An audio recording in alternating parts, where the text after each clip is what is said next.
Hey, and welcome to the Meditations and Musings podcast. I'm Elena Lipson. I'm a mama, I'm a wife, and I'm the founder of the Divine Self-Care Circle membership and the Virtual Retreat Academy. I don't believe that you have to sacrifice your body, your health, or your family in order to create true abundance and prosperity.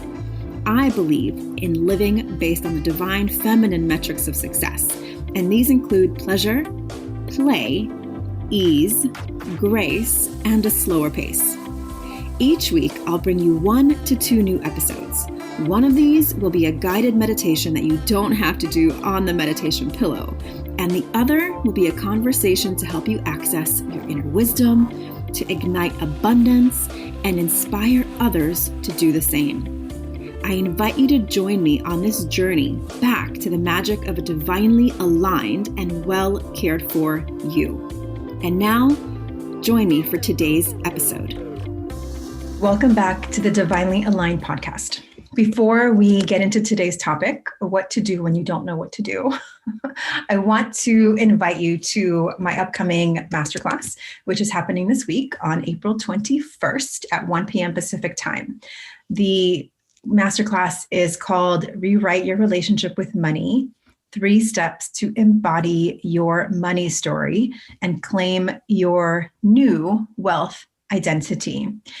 During this workshop, I'm going to walk you through my signature money, mind, heart, and body practice that will show you exactly what the missing key is once and for all when it comes to having a positive relationship with money, like one that you are intimate with and know how to communicate with and feel good about, instead of feeling like a lot of us feel with money, which is like it's something for other people, or you'll never really understand how to manage it or grow it. Or maybe you do get some money in your hands and bank account, but then it's gone just as quickly because you spent it and you're not even sure exactly how it happened. So I want to help you create a really honest, open, transparent relationship with money and help you rewrite some of those old stories that you might have and to feel good about it once and for all. So bring your journal, bring a pen.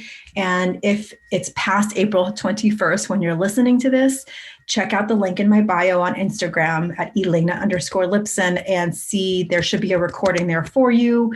If you're way past, then it might not be there. Hopefully I'll host this again sometime really soon. So this is the 3rd time I'm trying to record this podcast. So I just sort of gave up trying to figure out exactly what it was about and just kind of shared what's happening, what to do when you don't know what to do, which is like literally what happened in this podcast. I had 3 different topics. I started recording each one of them and none of them just felt good in my body. So I started realizing what was happening, which is an alignment issue. So I just didn't quite feel aligned with the topics I was talking about. So they weren't flowing. I didn't write any notes. I just didn't feel good about them. And I realized that's really important to understand and to show you that, excuse me, that I don't always have it all figured out. Excuse me. I actually lost my voice last week. It's coming back now.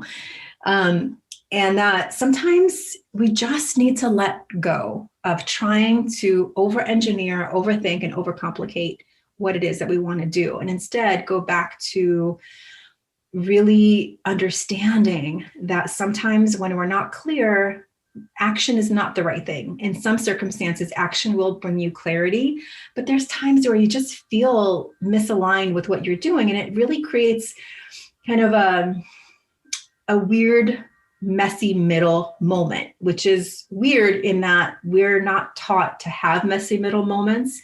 We're taught to just go, go, go and push through. And it's not necessarily the right thing to do. And I would say most times it's not, right?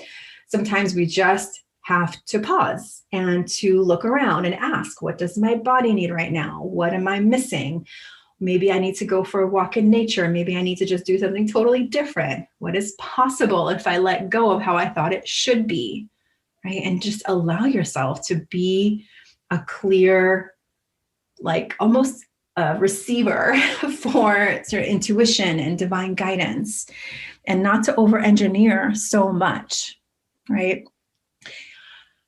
Especially as a creative feminine being, we are capable of creating and co-creating so much with guidance and support of our spiritual lives, whether it's God or Jesus or goddess or angels or divine beings, whatever it is. The more we engage with our spiritual lives, the more we begin to trust and trust and trust that we are being guided, that we are being supported, and that we can let go of having to control and over-engineer every little aspect of our lives and our work and other people, right? We do love to control other people, don't we? But that's not ever going to really be a thing, because people have their own lives, their own karma, their own purpose, and even our children, right? And those closest to us. So what do you do when you don't know what to do? You pause, you take a breath. You move out of your mind and overthinking into your body, into whatever form of movement feels good to you, into getting yourself into a new situation externally. Maybe like if you're sitting at home, you go for a walk, or maybe you go and, do some movement, you go listen to some music, you engage your senses. You see something different, you smell something different, you feel something different, you hear something different, right?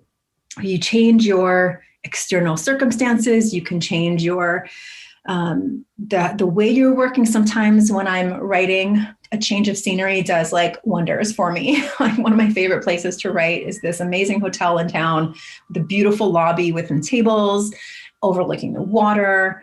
Or I'm surrounded by other people. I also love working in beautiful coffee shops. We have a few of them here. And like during lockdown, it was so difficult because I really love working around other people. It actually fuels me up. So I had to readjust several of my writing practices and rituals and content creation, because we just didn't have anywhere to go. So if you can't, sometimes even just moving to a new room in your house, right, or in your apartment, or just like getting out of the stuck moment, can help you to generate new ideas. And sometimes we just have to trust that a pause or a break or a rest stop is exactly what we need. And so this is why I teach self-care practices as one of my main self-care practices. I teach you how to, in my courses, in my community, my membership, I teach women how to create different layers of your calendar and build in times of nothingness and rest and just unplugging from having to constantly create things.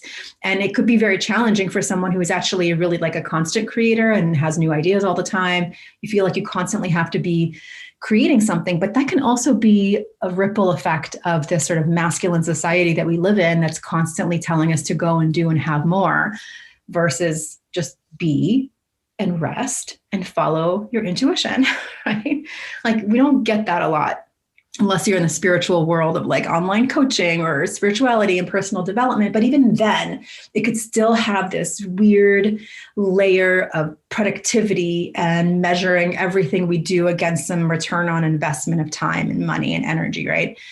What I really want to kind of imbue and share as a gift to you is not that you need it from me, but real permission to just know that you don't have to over-engineer anything, that they're the most inspired moments, the most magical, aligned, lit up moments of creation happen when you're doing something completely unrelated most of the time, right? Doing dishes, in the shower, driving your car, walking somewhere. Like when your mind finally settles in and your body's allowed to experience with full sensory experience, that's when you get inspired ideas, not when you're sitting down and just trying to push an idea out, right? You can get an idea, but is it going to be an aligned, amazing, like infused with magic idea, right? You get to choose. So I want you to just ask yourself right now, are there areas of my life that I am trying to push through? And instead of giving myself a chance to just rest and lean into the not knowing, into possibility and curiosity, am I just pushing through? And how can I give myself a break more often, like an actual break, like just step away, and do something totally different that's related to like movement and filling up your senses in ways that feel really good. So the next time you don't know what to do because you're stuck, give yourself permission to be stuck, first of all, and then tap into asking yourself, like, what is possible? What is really possible if I just trust that being stuck is okay, and that maybe I just need to nourish my body in a different way now, or my energy in a different way now, instead of continually pushing through until we're burned out. Because there's a part of you inside of you that is guiding you. Your inner GPS is guiding you and giving you guidance, right? And when we don't listen to that, we start to, again, get very logical and practical and in our minds. And that kind of friction and resistance of your intuition and inner guidance is going to cause burnout. It's like trying to push against something that's going the other way, right? So next time you're stuck, give yourself permission to be stuck. Don't overthink it, and go do something really, really nice for yourself. And that's what I'm going to do right now. So I know this episode was a little short and sweet, but I hope it got you thinking about some ways to give yourself permission to just be okay with not knowing what the next step is, and giving yourself space to see things differently. Okay, I hope to see you at the upcoming workshop. Again, the link is in the bio of my Instagram account and also in the show notes of this episode. Have an amazing day. And whether you are in flow, feeling aligned, feeling stuck, it's perfect. You're exactly where you need to be, and you need to be exactly where you are. Have an amazing rest of your day or evening, and I'll see you next time. Thank you so much for listening and learning about the new divine self-care way of being in your life, business, and the bedroom based on the divine feminine metrics of success: pleasure, play, ease, grace, and a slower pace. If you're ready to bust the myth of overwhelm and tap into an inspired start to each day, I've put together a free video series for you to help you start each day with energy, inspiration, and ignite that inner pilot light which attracts joy, magic, and synchronicity. You can access my 3-step magic morning practice to help you ignite your inner light and attract the abundance that you're craving. Head on over to elainalipson.com/gift. And if you enjoyed this episode, I would so love if you share it with a friend, a sister, a mother, a daughter, and please leave a review. That is how the magic starts to ripple out. Here's wishing you a day full of beauty, magic, and divine self-care. I'll see you next time at the Meditations and Musings podcast.